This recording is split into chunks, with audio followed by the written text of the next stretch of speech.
Sobre el proyecto de reducción de la jornada laboral, tenemos del otro lado para hablar con la secretaria general de la Federación de Sindicatos de Trabajadores Judiciales, consejera de la Magistratura de la Nación y diputada nacional Vanessa Sila. Y Vanessa, muy buenos días. Marco Flemi te saluda y todo el equipo de Nada que Decir. Hola, buenos días, ¿cómo están todos? Todo muy Muchas bien. gracias por llamar y un saludo a toda la audiencia. Bueno, muchas gracias, Vanessa. Este martes, hoy se va a empezar a debatir en la Comisión de Legislación de Trabajo de la Cámara de Diputados este proyecto de reducción de la jornada laboral. Contanos un poco de qué se trata.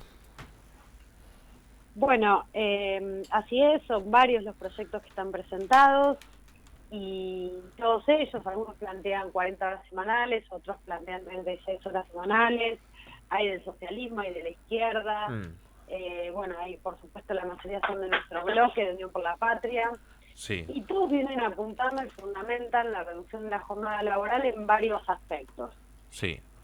Primero, se plantea una reducción de la jornada sin tocar el salario, ¿no? Claro. Esto es uno de los puntos más importantes, por lo cual implica un aumento indirecto de sueldo, porque el sueldo, recordemos que se mide por valor hora trabajada. Claro. Entonces, si disminuyen las horas, por las mismas horas por menos horas voy a tener el mismo sueldo, eso implica un aumento indirecto del salario, Sí. una ganancia en términos de calidad de vida, Sí. una ganancia de las empresas en términos de productividad, porque está probado en el mundo. De hecho, esta discusión de la reducción de la jornada ahora se está dando en México, por ejemplo, en este mismo momento se está dando en otro país, se ha dado en varios países del mundo, se ha dado en la región, se ha dado en Chile, y está probado que las pruebas que se hicieron, el otro día miraba un documental que subió Clarín, ni más ni menos, Ni más ni menos. y contaban especialistas que las distintas pruebas que se hicieron demuestran que por menos horas se incrementa la productividad porque el nivel de concentración no se dispersa en la persona. Claro. Aumenta el nivel de concentración en las tareas desarrolladas y por ende se puede trabajar mucho mejor. Disminuye, otro de los aspectos es que disminuye los accidentes laborales, por esto mismo que tiene que ver con un nivel mayor de concentración, y por ende es una ganancia también, no solamente para la persona, por supuesto, que es lo más importante, sino también para las empresas, porque al disminuir los accidentes laborales se disminuye el índice de siniestralidad y por ende baja la prima de la ART que tienen que pagar las empresas. Claro.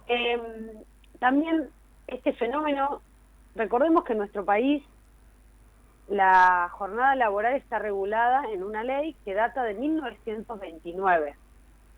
Es decir, estamos próximos, dentro de 5 años más o menos, cumpliríamos 100 años de que se reguló la jornada laboral de 8 horas diarias, de lunes a sábado. Y esto en muchos convenios colectivos y en muchas actividades fue cambiando, o sea, está en muchas actividades reguladas, estoy hablando siempre del trabajo no registrado, pero muchas veces repercute en del trabajo registrado, pero repercute en el trabajo no registrado, esta característica que te estoy diciendo. Sí. Muchas actividades han disminuido las 8 horas diarias de lunes a sábado. Muchas actividades tienen 8 horas de lunes a viernes, muchas tienen 7, muchas tienen 6, pero no la legislación general. Y cuando hablamos de la legislación general, ¿sabes a quién más impacta la legislación general cuando no hay convenio colectivo de trabajo, no hay negociación? Al trabajo no registrado, precisamente. Al trabajo no registrado, precisamente, que en la práctica se termina regulando por la legislación general. Entonces, bueno, hay una demanda de rediscutir esta norma y esta realidad que data de 100 años en nuestro país. Es una demanda que te viene de la mano con las tecnologías, con la robótica, con la inteligencia artificial que se ha aplicado a los procesos del trabajo y a las relaciones laborales, y lo que te hace que para fabricar un auto antes necesitaba 12 trabajadores y hoy necesitas uno que maneje la computadora. Sí, por supuesto. Que es la misma máquina la que pinta, la que encastra y demás. Qué importante también para el marco regulatorio que se debería dar también para la economía del conocimiento. De estos 7 proyectos se busca redireccionar la jornada de 48, 40 o 36 horas escalonadamente, por supuesto, así lo decía Kelly Olmos, la ministra. ¿Cómo haría, por ejemplo, una empresa para poder en práctica este nuevo régimen de jornada laboral? Bueno, eso habrá que determinarlo a posterior de la discusión. Nosotros invitamos a las empresas a la comisión de trabajo. Hoy viene la UIA y Bien. también me están llegando mensajes de que otras cámaras empresariales, más allá de que casi la mayoría están integradas a la UIA, Sí. pero las pequeñas y medianas empresas quieren también venir a exponer y siempre las hemos escuchado y esta vez lo haremos también. Y bueno, en el diálogo social debe surgir el mejor método de implementación, ¿no? Sí. Tal vez no es la misma realidad y deberemos hacer una distinción entre una multinacional y una pequeña y mediana empresa, No, claro. porque el impacto no va a ser el mismo y porque tal vez no tiene la misma tecnología una pequeña y mediana empresa que una multinacional. Entonces en una va a ser más fácil, en otra tal vez cuesta un poco más, entonces va a haber que contemplar esa realidad. Pero mira, las grandes luchas del mundo, Sí. que nos dieron nacimiento al 1 de mayo, el Día Internacional del Trabajador y la Trabajadora, tiene que ver con lo que fue la huelga en Chicago por la reducción de la jornada laboral a 8 Claro, horas. sí. Lo que es el 8 de marzo, el Día Internacional de la Mujer Trabajadora, obreras textiles de Cotton también demandaban una reducción de la jornada laboral. Entonces, nosotros nos estamos inscribiendo en una tradición histórica de lucha por el tiempo, en definitiva, porque de eso se trata un poco, ¿no? De tener tiempo también para disfrutar la vida, ¿no? No vivir para trabajar, sino trabajar para vivir bien. Trabajar Claro. para vivir bien. Y bueno, un poco de eso se trata esta discusión. Vanessa, ¿cómo va? Valentín Cueto te habla. Hola, Valentín. Te iba a preguntar, en el sentido justamente que hablabas de, bueno, las empresas o de las entidades empresariales que van a participar ahora de lo que es el debate de comisiones, ¿les han adelantado alguna posición en este sentido? Y también te sumo dos preguntas. ¿Hay posibilidad de, por ejemplo, no sé, negociar algún tipo de estímulo fiscal o alivio fiscal para las empresas para que, bueno, para que accedan también a esta nueva normativa que se está buscando? Mira, nosotros lo que tenemos evaluado es que no hay perjuicio para las empresas. Mm. No hay perjuicio para las empresas. Por todos estos factores que te indicaba anteriormente, reduce la siniestralidad, aumenta la productividad, es decir, la capacidad de sacar bienes y servicios, de emitir bienes y servicios. Perdón, no tendría por qué haber ningún estímulo porque no hay un perjuicio. No hay un sacrificio. Hoy el sacrificio lo están realizando los trabajadores y trabajadoras, muchas veces a costa de su propia salud física y mental. Entonces entendemos que es momento de que todos nos hagamos cargo de la parte que nos corresponde, y en este caso los legisladores y legisladoras que observamos esto, y los autores de los proyectos, muchos de ellos diputados de tracción sindical, como la diputada Claudia Machea, como el diputado Palazzo, el diputado Yasky, hemos asumido un compromiso también con los trabajadores que tanto están padeciendo en este momento, no solamente en cuestiones de dolencias físicas y de salud mental, que es un gran problema que estamos teniendo en el mundo laboral, sino también en situaciones salariales. Y además también esta propuesta tiende a generar mayores puestos de trabajo, porque al reducir la carga horaria va a haber una demanda de mayor incremento de puestos de trabajo. Y ya hay un proyecto votado, que es el de MIPYME, que votamos la semana pasada en la Cámara de Diputados de la Nación, y esta semana para ser discutido en el Senado, y propone reducción de cargas patronales a los fines de incorporar trabajadores que estaban en condición de no registrados o que también están cobrando un salario social complementario. Claro, eso te iba a decir, se complementa con el tema de... Está bien. Sí, y también me gustaría remitirme a lo que dijo Cristina Fernández de Kirchner el día sábado en la presentación del libro Después del Derrumbe, cuando claramente, y es para consulta, está en la web, lo pueden mirar, mostró un gráfico donde se habla de la carga tributaria en nuestro país, ¿no?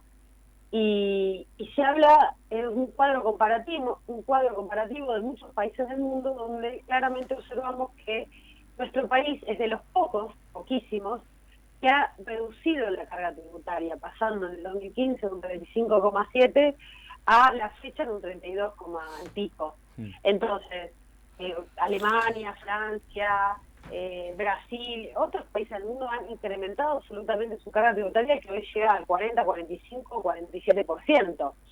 Entonces, me parece a mí que también hay que un poco desmitificar el tema de que hay un problema de asfixia tributaria en nuestro país.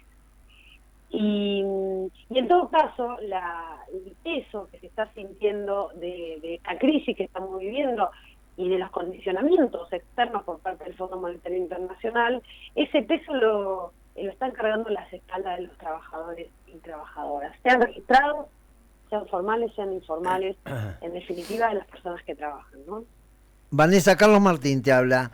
Quería seguir hablando de esto que es muy interesante que tocabas vos con las cargas tributarias que hay a nivel internacional.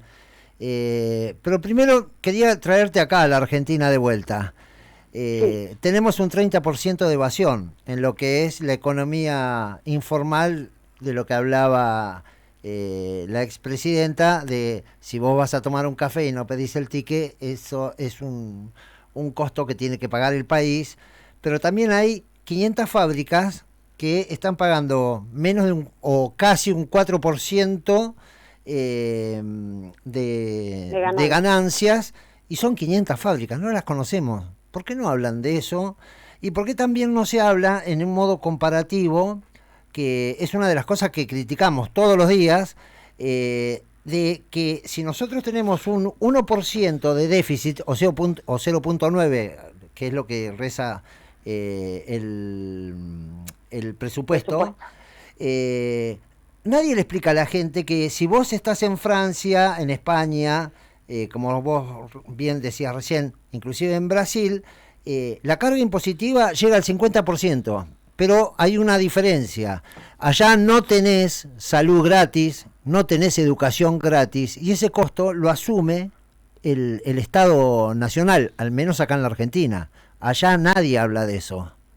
Y otra de las cargas que son muy importantes, porque viste que hay mucha gente que te empieza a hablar de la situación de que al agro se le ponen muchos impuestos. ¿Cómo es que se le dice eso? Muchas retenciones. Las retenciones. Muchas retenciones. Bueno, en Francia... 33% tiene. Claro, en Francia no hay retenciones, en España tampoco, pero ¿sabe cuánto vale producir la tierra allá? Mucho más que las retenciones que tenemos nosotros acá. ¿Y vos sabés cuánto se le financia el Estado para las producciones locales? Mucho más de lo que se invierte acá para promover este tipo de emprendimientos que estábamos hablando anteriormente. Todo eso es como que no lo explican. Tenemos salud pública que en otros países del mundo que tienen mayor cantidad de presión impositiva, no te lo ofrecen. Y educación, universidad, todo eso no te lo dicen. Bueno, muchas reflexiones. Disculpame, viste, lo que pasa es que venimos medio haciendo catarsis. Está muy bien. Disculpame. No, es que son muchas reflexiones muy importantes las que hiciste. Sí. Porque, Carlos, ¿no? Sí, Carlos. En primer lugar, algo muy importante que dijo Cristina el sábado. El problema no es el trabajo no registrado solamente. Sí. El problema es que hay una enorme porción de la economía argentina que está en negro. Claro. Y eso me pareció una definición tajante, porque casi siempre se machaca, ¿no? Se machaca y se concatena, por un lado, de que hay mucho trabajo informal, que es cierto, sí. Es cierto. De hecho, es un problema que nosotros en el gobierno de Néstor y Cristina se redujo absolutamente el trabajo no registrado, se incrementaron los puestos de trabajo formales, se crearon 6 millones de puestos de trabajo, pero nunca pudimos perforar el 30% del trabajo no registrado. Hoy está superando el 40%. Sí. ¿Y por qué sucede eso? Porque el problema no es no es analizar en concreto el trabajo no registrado, sino todo el universo de la economía no registrada. Claro. Todo el universo, todo este tipo de transacciones, todo este tipo de evasiones que vos bien mencionás. Y entonces, ¿de dónde nace? ¿Dónde surge eso? Y eso surge de evadir impuestos. Claro. Eso surge de evadir impuestos, pero además arrastra esta falacia que vos bien explicás, es que la carga tributaria en nuestro país, comparada con otros países del mundo, donde encima no hay evasión, donde encima no hay evasión, eso es verdad. Argentina, es baja. Sí. Entonces, es muy importante que nosotros hablemos de esto que vos bien explicaste, y le sumo a lo que vos decías sobre el déficit, total, porque vos tenés el primario más la deuda, la deuda supera 2 veces y media al déficit primario. Entonces, esto es muy importante porque nosotros tenemos menos recursos en función de pagar una deuda externa que contrajo Mauricio Macri, exuberante. Tenemos menos recursos para volcar a la salud pública, a la educación pública, a los incentivos fiscales, etcétera, etcétera, etcétera. Y también agregar esto, que muchas veces se habla de la emisión monetaria. Bueno, ¿con qué se come la emisión monetaria? Bueno, dicen, la emisión monetaria es lo que se paga en jubilaciones, lo que se paga en planes sociales, lo que se paga en subsidio por desempleo, etcétera, etcétera, etcétera. Pero nunca se habla de la emisión monetaria en función de las exenciones tributarias de las grandes empresas, que son los planeros de lujo. Claro, pero nosotros hablamos de eso acá, pero hay otro tema, Vanessa, que sería muy interesante que le preguntes a tus pares ahí en la cámara. Y perdóname una cosita antes de cambiar de tema. No, iba sobre lo mismo, ¿eh? No, pero sí hay salud pública en Alemania, sí hay salud pública y educación pública en Francia. Eso también hay que decirlo, porque cuando pretenden que nos parezcamos a los países nórdicos o a los países de potencias mundiales europeas y demás, hay ciertas voces que no te cuentan que en esos países se protege al trabajo, que hay convenios colectivos, que hay altísimos niveles de sindicalización. Por ejemplo, te digo, en los países nórdicos, que muchas veces son puestos como ejemplo, hay una tasa de sindicalización, de afiliación a los sindicatos del 70%. Y se ve 70%. Eso se ve reflejado en la OIT. Exactamente, y en nuestro país es del 20%. Es decir, que cuando creen que el problema son los sindicatos, también te mienten. Claro. También te mienten. El problema son las avivadas. El problema en todo caso es un Estado que se tiene que hacer respetar, porque en definitiva el Estado es la voluntad del pueblo en la gestión pública. Claro. Eso debe ser el Estado, ¿no? Pero hay algo que yo te quería interrumpir un segundito, porque seguramente vamos a estar de acuerdo en eso.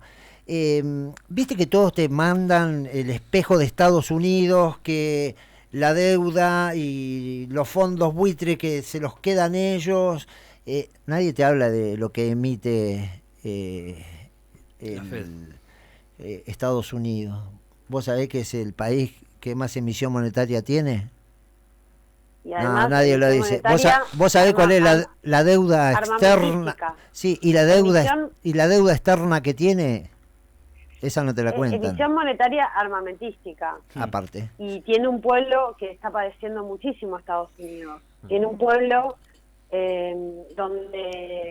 un pueblo que anda armado, un pueblo que está atravesando una violencia exuberante, con discriminación, racismo.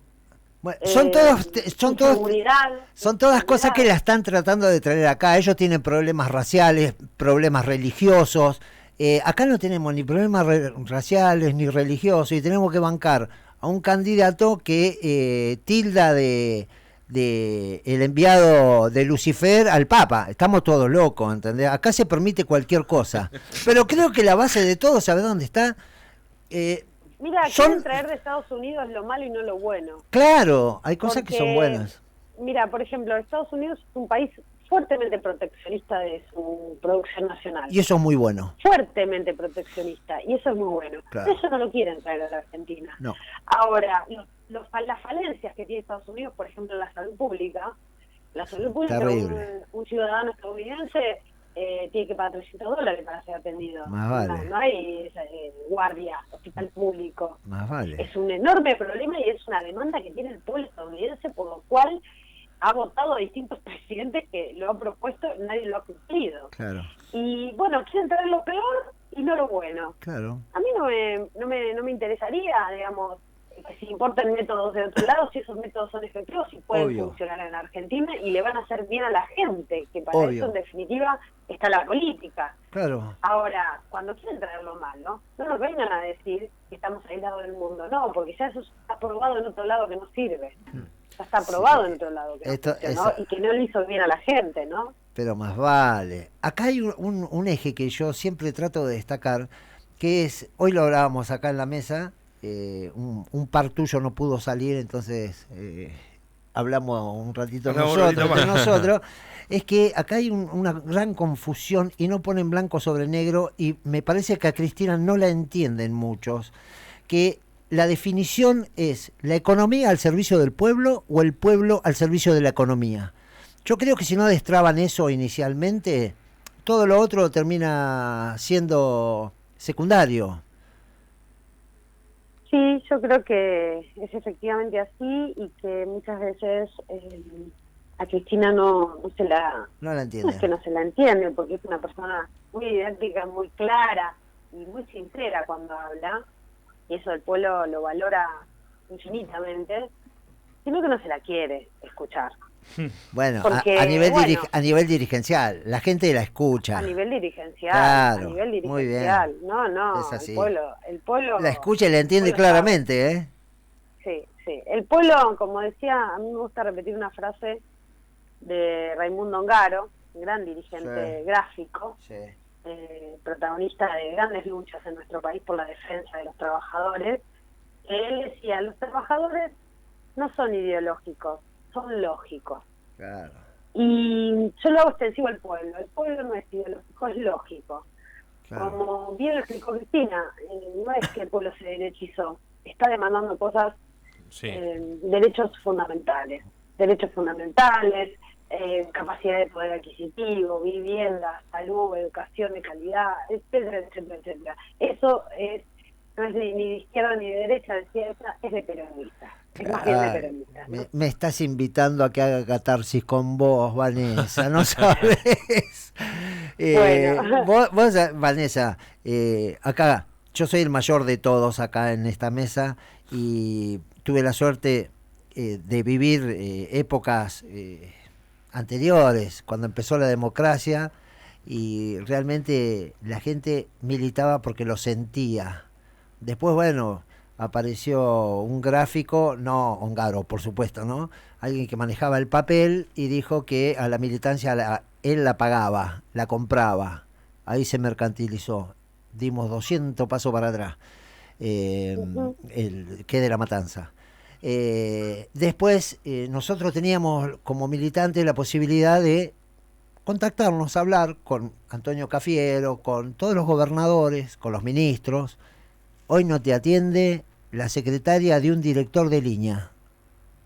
Y eso no se dan cuenta. Y el peronismo lo han compactado tanto, ha sido tan encerrado, lo han hecho tan para pocos, que la gente, al apretarla, la gente, viste, se quiere mover y bueno, se va para un lado, para el otro. Vos fíjate, la línea de flotación del PRO son todos gente que compartieron el espacio del peronismo. Obviamente que un tipo como yo jamás se iría, pero hay otros compañeros que han sido tentados y bueno, se fueron porque tenían espacio y acá no se le da espacio. Y hoy por hoy, vos sos de la provincia de Buenos Aires, en la provincia de Buenos Aires hay que sumar 2,5 millones de votos y llamás por teléfono y hay gente que entiende que es mucho más factible que la escuchen si va a C5N que si hacen federalismo viniendo a la capital de la provincia de Buenos Aires. ¿Entendés? Entonces eso te genera un dolor. Aparte gente que vos te sentás a hablar y no se puede hablar como estamos hablando con vos. ¿Entendés? Catarsis. Vanessa, bueno, catarsis. yo creo que el valor de la militancia es es tan importante, es tan importante. Fíjate que la conquista y el legado más importante de los gobiernos de Néstor y Cristina fue haber construido una militancia y en la juventud, fundamentalmente, Sí. que no pudieron todavía destruir, ¿no? No. Porque destruyeron la soberanía de la Argentina cuando Macri se endeudó en 45.000 millones de dólares, pero no pudieron destruir la militancia. Así toda nuestra militancia muchas veces está cansada y también por los errores propios Claro. de no haber cumplido, ¿no? De no haber cumplido las expectativas y los sueños, pero la militancia Siempre está. está convencida, está convencida. Sí, siempre está. Y hay que aprender de los militantes, ¿no? Sí. Más que enseñarles, hay que aprender. Sí, sería muy interesante el día después, ¿no es cierto?, de la militancia. Bueno, conseguimos retener el gobierno. Ahora llamen a la militancia y vamos a pedirle perdón, porque no le dimos bola durante 4 años. La llamamos y los mandamos a caminar, ¿sabe cuándo? Cuando estamos por perder el trabajo nosotros de políticos. Y vos lo entendés por qué te lo digo. Pero bueno, disculpame, Vanessa. Sí. te hago la última y te dejamos tranquila.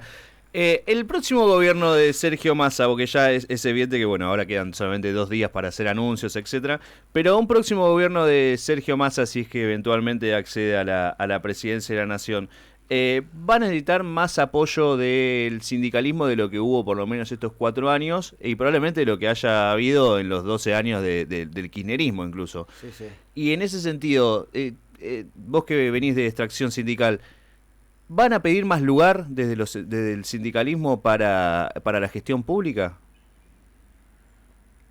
Mira, yo tengo una premisa, ¿no? Esto es personal y tratamos de pregonarlo y de practicarlo. Nosotros, como militantes sindicales, políticos, como dirigentes, tenemos que cumplir misiones, no ocupar cargos. Y si vos para cumplir unas misiones necesitas ocupar un cargo, 2, 10, bueno, pero lo importante es el objetivo.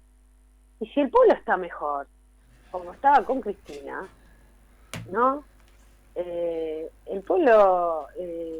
terminamos el gobierno en el 2015 con el salario mínimo vital y móvil en dólares, medido en dólares, más alto de América Latina, y otro tanto con las jubilaciones y pensiones y demás, y se vivía bien.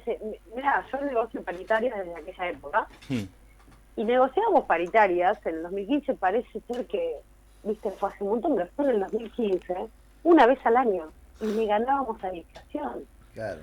Hoy estoy negociando paritarias una vez por mes, para empardar, para lograr empardar, que es un método que encontramos con Citraju y que pudimos concordar para lograr empardar con la inflación. Entonces, acá ningún sindicalista solo puede, necesita del apoyo del Estado y del gobierno. Claro. Y por eso también los trabajadores tienen que entender que cuando le demandan al dirigente sindical, la acción del dirigente sindical tiene un límite cuando al país le está yendo mal. Entonces, esa es la comprensión que hay que tener desde el movimiento obrero.